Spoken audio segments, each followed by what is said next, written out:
My name is Guy Friedman. My name in the Ojibwe language is Lynx. I'm a member of the Lynx clan. Welcome to the Managing Challenges session.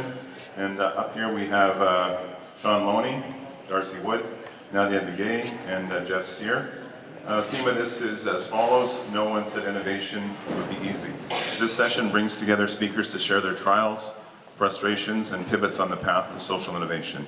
And to kick things off, we're going to ask Sean to start. We're going to ask a couple things. Where are you from? I know we saw you on the last panel, but some people are new. And what do you do? Good afternoon, everyone. My name is Sean Loney, and I work at Aki Energy. And Sandy Bagel, can you pull up the slide? I don't know her name. She's from Sandy Bay. Rachel. Sandy Bagel. Ms. Bolio. So I work at the Social Enterprise Center in Winnipeg's North End. It's 30,000 square feet of Indigenous social enterprises. And as we're finding out, there's nothing really new about social enterprises. Indigenous communities were plugged full of them when the communities were healthy.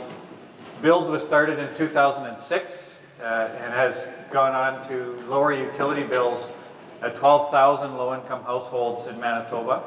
In Winnipeg, we have a sister agency in Brandon called BEEP, Brandon Energy Efficiency Program. There's a social enterprise in Toronto that's based on us called Building Up, and one in St. John's, Newfoundland called Training for Trades. And Manitoba Green Retrofit was established in 2009. It does apartment renovations, hires people from Build. They also do bed bug remediation, which is important. That's a picture of the Social Enterprise Center. And then now I work at Aki Energy with Darcy, and we do geothermal on First Nations. And it's we just started 3 years ago. We've done about $6.1 million worth in just 3 years with a creative social financing tool. Thanks, Sean. And where are you from in the world? I grew up in a town called Emo, Ontario. So northwestern Ontario, but not too far from Winnipeg. Great. And Benisiwan Minoyavan, Indishnikas. Darcy. Where'd you come from? Who are you? What do you want? Okay. I don't know. Where am I? Yeah, thank you, Guy. Nakungi Magaya. I'm thankful to be here. And my name is Darcy Wood. I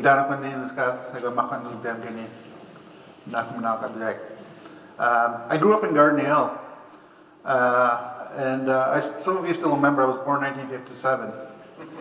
And I say that year because when I was born, there was no electricity and I remember just the paddling and the wind sails. I remember the first motor. So I've seen a lot in my life.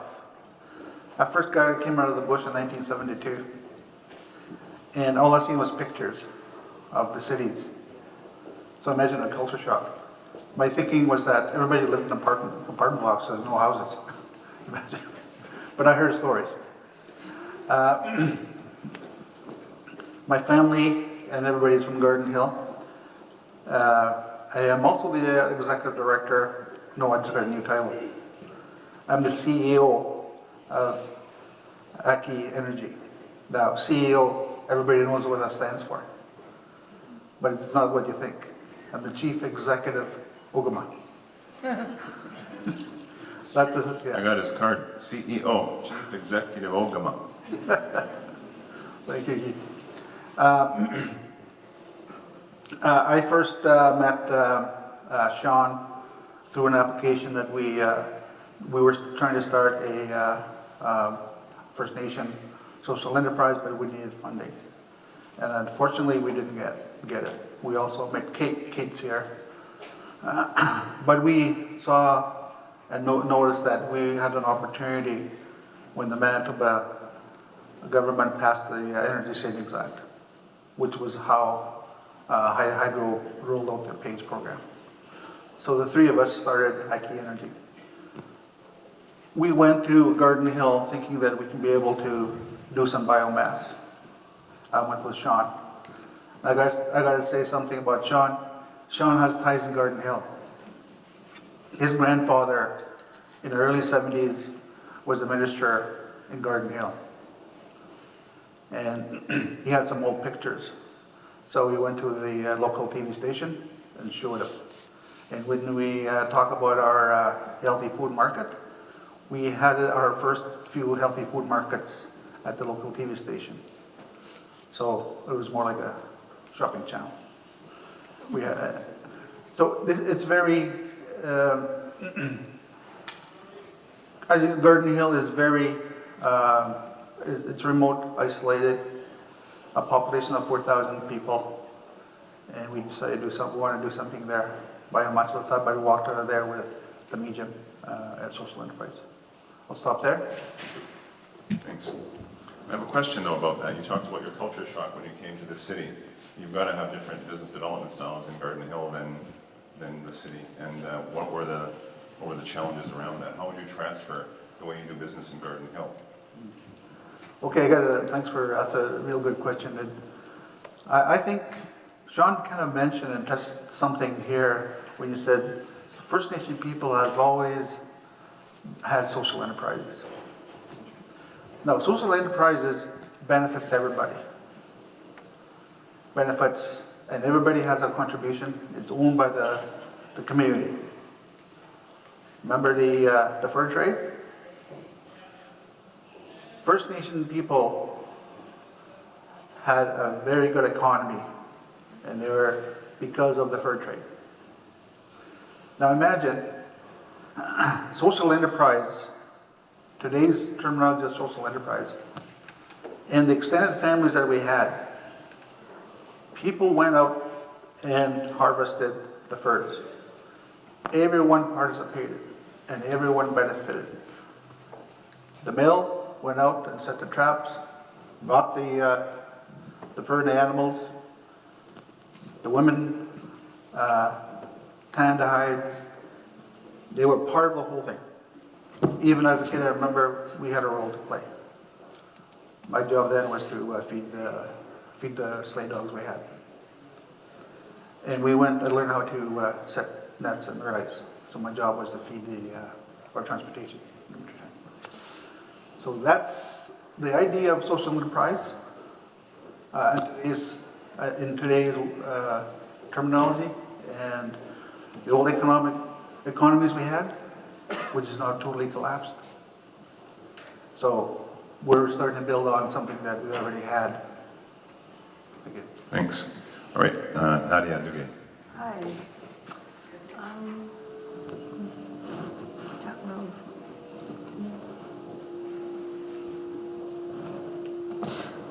Hi. Bonjour. Quick. From the question where I am from, I'm from the sea, 12-hour North Montreal and Quebec. I'm a Franglish, how you can hear. Coming from a little village of 200 persons. And to see my story, I would say that one moment I get frustrated to not understand who was they. Because it seems that my village thought that there were a they. They decide for us. They construct politics. They know what's good for us.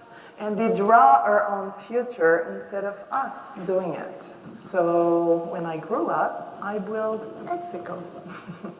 So now, for the second question, what I'm doing, I build Execo organization that fights against three kinds of exclusion. And in fact, we're fighting to recognize three kinds of exclusion instead of one. Social exclusion, cultural exclusion, and intellectual exclusion. The goal is to deep down the more we can in the different social issues and to see how can we work with the famous acupuncture point, you know, where you can work from one point and the impact is spread out the more largely we can. So finally, how we do it, it's through social inclusion and intellectual emancipation. Intellectual emancipation, it took years for me to understand what it is, and finally, it's thinking freely without the they. I am dare to think without the dare.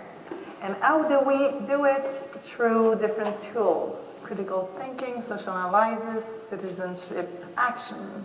And we finally end up with, well, that's great. There's a good news in that. There's some discipline that only do that, understand how we can think and act freely without any person daring to act instead of us. And that's philosophy. Now, how can we talk to philosophers and bring them along in social innovation path? And there's the second one, who is artist, who does not critical thinking, well, they do, but they're specialized in creative thinking. So basically, to have a free thinking, we think it needs the two.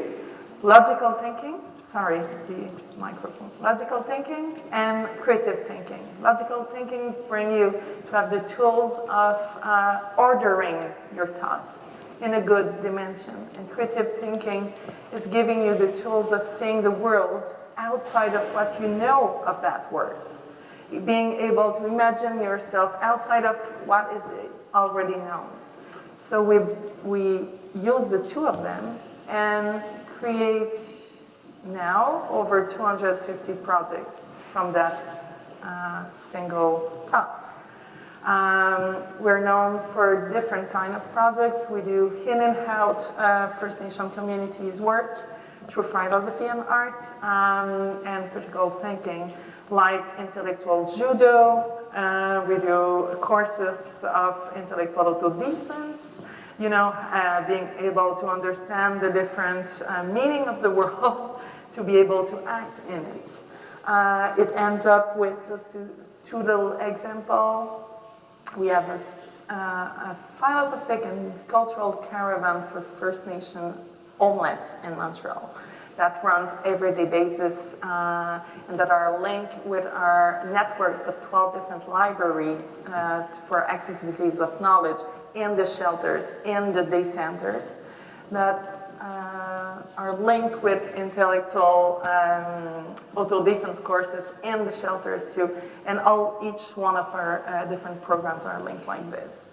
So we'll speak about the challenge right after. Merci beaucoup. Jeff, over to you. Who are you? What do you do? I ask myself that every day. A little closer. My name is Jeff Sear, as Guy indicated, and you heard me speak this morning. So first of all, I'm a little prairie boy from here in Manitoba. A Métis from the Whitehorse Plains area, and we also, my family had scrip along the Red River until it was expropriated for a highway.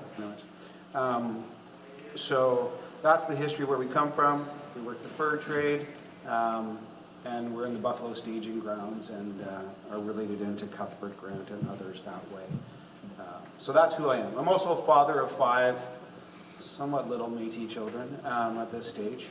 And I have a job which I have the honor and pleasure of serving the Friendship Center movement, and that's how I think about that. And just for those of you in the room who do not know what Friendship Centers are, although we're hosting the summit, so I'm hoping you got some idea by now. Friendship Centers are community-based organizations. They're autonomous. They provide programs and services for urban Indigenous people. There's 118 Friendship Centers in Canada. They have tens of thousands of volunteers. They employ just around 3,000 people, 72% of which are women, Indigenous women. They are all volunteer boards of directors. No board member in the Friendship Center movement takes a salary, including my president. And so that's fairly unique as well in terms of the belief system that underpins the Friendship Center movement. I should probably also tell you that in Canada, I hope you're aware at this stage, but about 70% of all Indigenous people do not live on reserves. So let's crack some myths while we're about this. And about 60% of those people live in urban centers. And so you can imagine the requirement of service that comes from those individuals. And Friendship Centers are their status blind organizations that provide programs and services. And they've been around 60 years. So as I said this morning, or last night, or whenever I last spoke, one of those original social innovations are friendship centers. Now, I should probably title myself the Director of Managing Challenges, because I think that's what I do most days. So it's great to have this panel to talk about managing some challenges. And I'm going to be pretty honest with you about challenges that we had this year, very recently. Things that we're doing right now that there's challenges all around us and the framework that the systems have created, whether those are government, provincial, federal, municipal, education systems, economic systems, challenges in relationships, and even internal challenges. We are definitively not perfect. And so we have internal challenges, and my organization is, like I like to say, extremely democratic. It's one of those places where you know your place, and it's very democratic, and we have a wild and woolly AGM every year. Well, we get our walking instructions from people on the ground, and it's a lot of fun, and it's a lot of hard work. So I'll leave it at that until we come back to the next round. You're going to be on the next round right away. Tell us about A4W Live.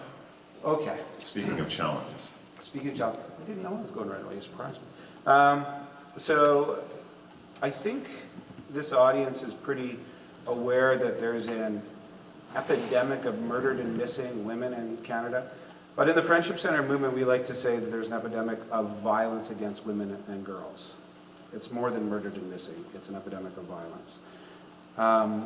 And so the Friendship Center movement has got together and created a number of programs at the community, at the regional, and more recently at the national level. And we looked at the problem, and I'm going to put the theme of what I'm going to say around this frame. Just because it's innovative doesn't mean it's easy or that it will work. So we created a mobile platform called A4W Live. Now, it was modeled on something that was highly successful, actually, in South Africa. And something in South Africa was a mobile platform on smartphones, and actually in Africa, not so smartphones, where young people can have very difficult conversations and get information about those things affecting their lives. And in Africa, it was about the HIV/AIDS epidemic. And from our research, what we managed to find out is they turned around the numbers on that. So where you had 54% of the young male population believing what you would think of as rape was actually consensual sex. And it was okay to be married at 12 years old.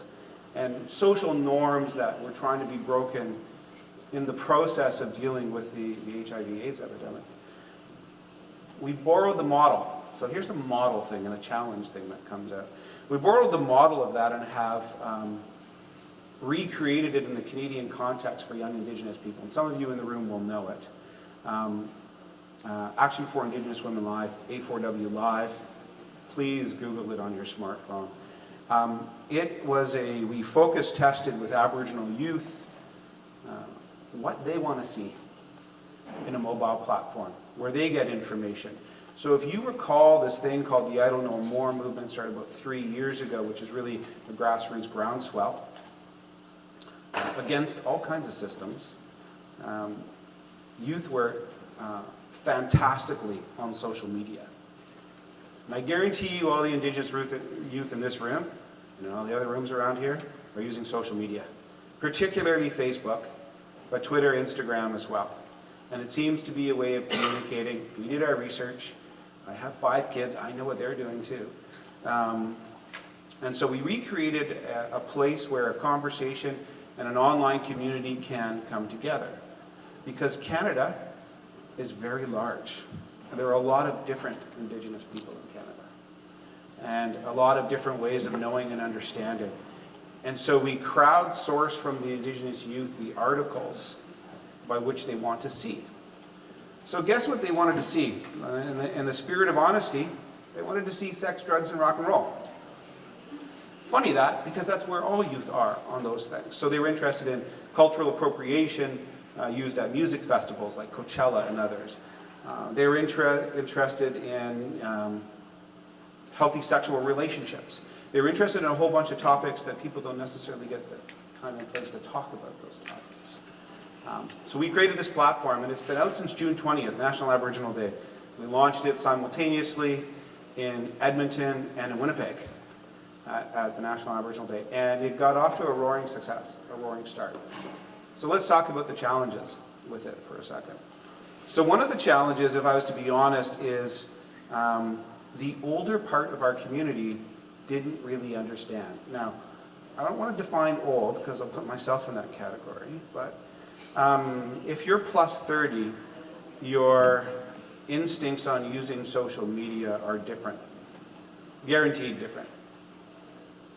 The pace at which youth are using social media is quite high. And what happened, or what occurred, we found, is that there's a lot of, it still exists, because this is only about 6 months ago, right? A lot of resistance to, does this work? Are people paying attention? From people who I work with, and some of them are my bosses, they sit on my board of directors, they question it, and it's fair to question it. They supported me, which talks about their courage along the way. But I also had to convince funders that this is something that they should do. And I managed to bring on, and here's the real opportunity space, we managed to bring on about, I'm going to say 13 or 14 different partners, people we've never had before. Kids Help Phone said, well, we really need to do that. And everyone knows Kids Help Phone, right? Sort of suicide prevention helpline that's been around about 25 years. This Kids Help Phone has a really poor record of engaging the Indigenous community. They were immediately on as partners. How do we do this? How do we help you? How do we do our learnings? So there are all kinds of challenges with funders and people wanting to come forward and to support this sort of activity. And this is a live problem right now, because we're only 6 months in, and now we're going to version 2. And the reason we're going to version 2, and we need to be very careful with this, is we didn't want it to be an emergency service, an urgent service. Hey, I'm being beaten here in Robson Street, which is near the Friendship Center here in Winnipeg, or I feel unsafe, because the service wasn't set up for that. But I can guarantee you we had requests from the RCMP and others, hey, maybe we could use that for that sort of thing, which we said, no, actually, you can't use it for that sort of thing. We don't want to go there, at least not yet. So challenges, convincing, I just want to talk about challenges. Challenging, convincing age cohorts, my own governance community, different communities on the ground about how it was going to work. And this is live, and we're going to be doing it. So what's the takeaway? I want to give people, my first takeaway from it is time. Some things take time. So there is a notion that I have, I've been doing this for a while, is that you've jumped through a lot of mental hoops in your social innovation for a long time.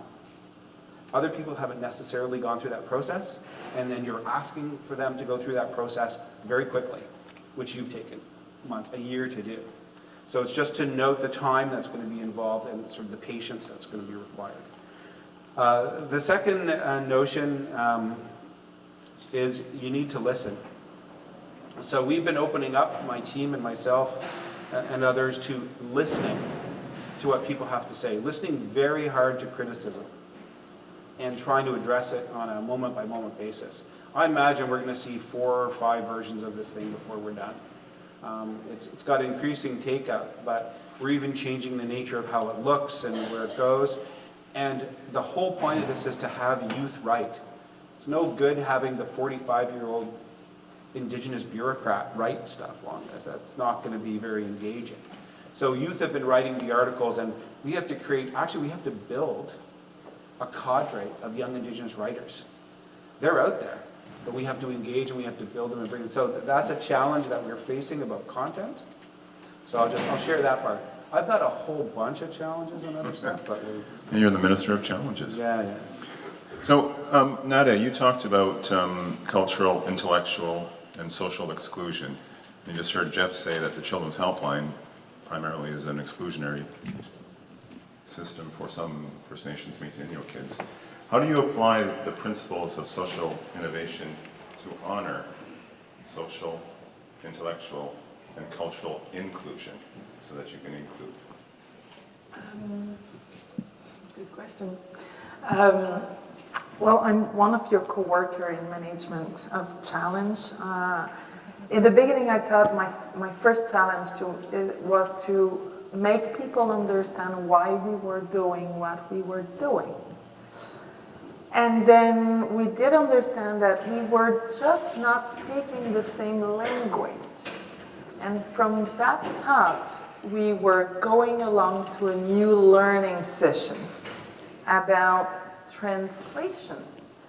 And it's all about translation. And our biggest challenge was the in-between. We're in between sectors, in between culture, in between ages, in between genders, in between. We're always in betweens.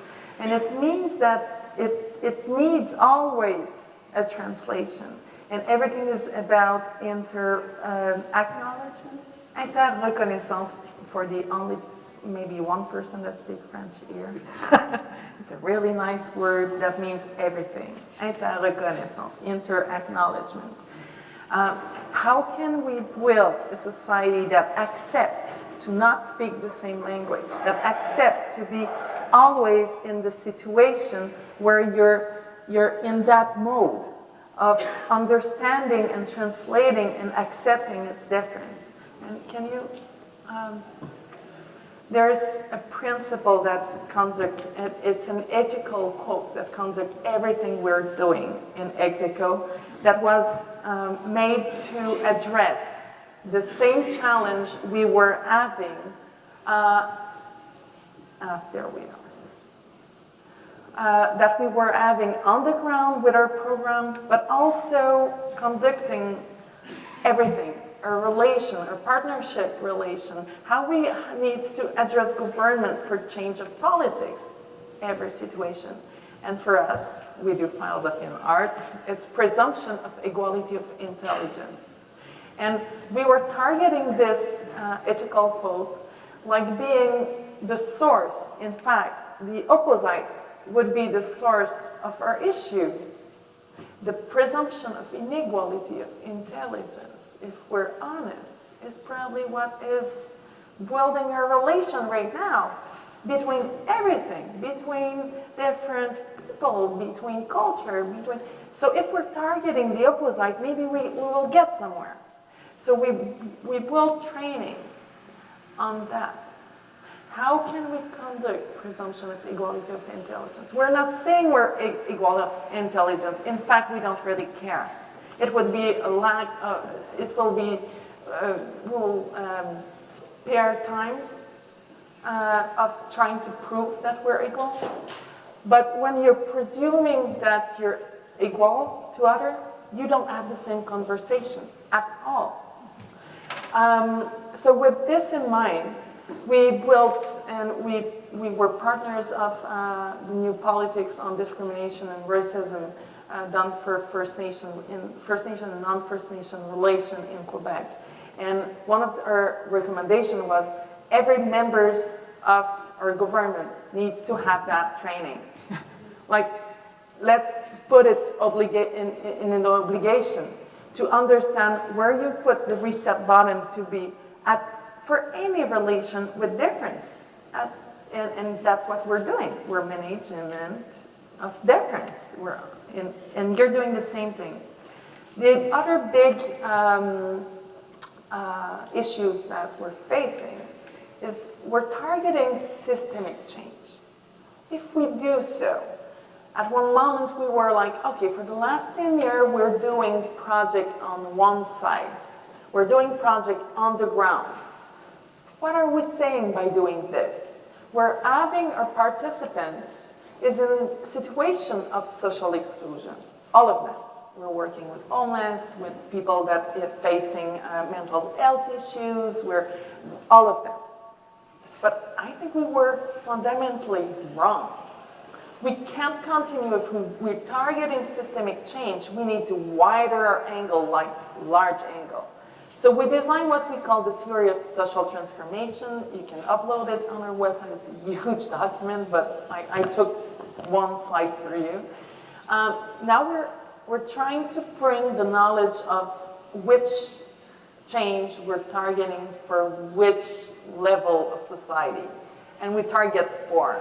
And that brings us to acknowledge that we were working only on 1, the level of inclusion. Sorry, they're French. I wasn't able to go in it to change it in English. So just I will do like a free translation.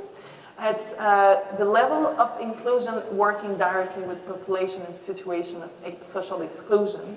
The level of complementary is working with institution, and complementarity would be to acknowledge that we need others, because we need to be working together with all the different kind of institutions. Then there's the level of acknowledgement to work with other citizens that needs to acknowledge that we need to work together too. And the last one is the level of social of influence to work on politics level.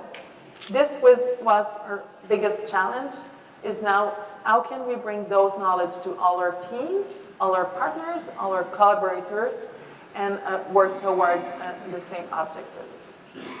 Thanks. A conversation between Sean and Darcy. Based on that, one of those last slides about the presumption of equal intelligence, and you in your remarks mentioned that Sean had a connection to the community before, and I think the way that I heard you working with your business with Darcy is that you presume that you are equal partners in equal intelligence. Can you speak a little bit about that, Sean?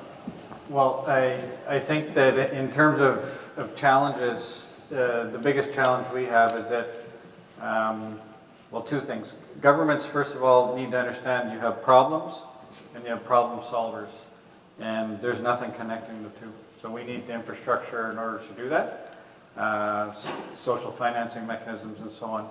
But equally as concerning is that governments believe that you can fight poverty, and you cannot. Just like darkness is the absence of light, and cold is the absence of heat, poverty is nothing more than the absence of prosperity. And we need to promote prosperity. So what you're saying, Guy, is that we have to believe that the answers are in the communities and believe that they have the capability to do wonderful things with their local economies, but they need the tools in order to be prosperous.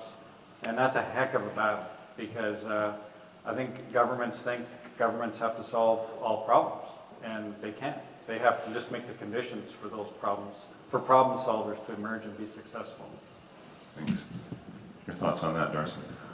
Yeah, if you look at the community level, where we go to we work with First Nation communities. Strictly, that's what we do. And each First Nation community is vastly different from the other. The reason why people are First Nations in different pods. There's no one solution, no cookie cutter solution. And we found although they are very successful First Nation communities with their businesses, and on the other side, there are other First Nation communities that has remnants of business starting, but had died. So when we work with First Nation communities, the challenges there are there because of what Sean mentioned, because of the experiences that has come. I talked about the economic, the economy that we had. Now, there's nothing there for a lot of reasons. And also how people were treated, the idea and the concept and the notion about treaties. First Nation communities, in particular the communities we work with, really believe we have an arrangement with the new shelters. But that's maybe misleading. Again, that could fall into what she was talking about way back when. At the same time, there are other experiences we felt. So working with First Nation community is a challenge in itself. For those individuals that are doing well for themselves, you may see a few of them that really care about the community, but a lot of individuals leave the community because they have the skills to do that for economic reasons. And Jeff? mention that there is a lot of First Nations that left the reserve. And one of the reasons is for economic opportunities, housing, lack of housing, educational purposes, and for medical purposes.